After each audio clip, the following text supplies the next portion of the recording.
Let's play Spot the Defect.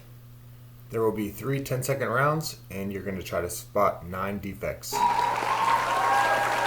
a category. Alright, we got some roofing.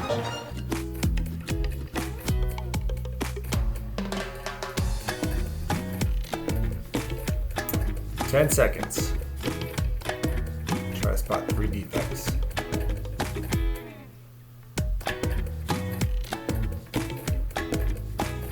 Alright, there's no ventilation into the attic. The overhang is excessive, and it looks like we've had a history of repairs. 10 more seconds.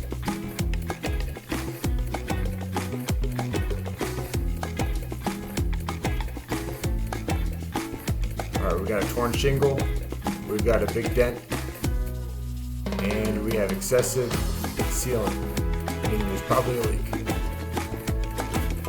This one should be pretty easy.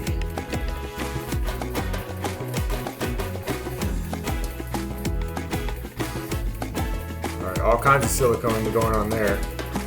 We have improper exposure and improper offset. Alright, how'd you guys do? Thanks for playing Garnet and Gray.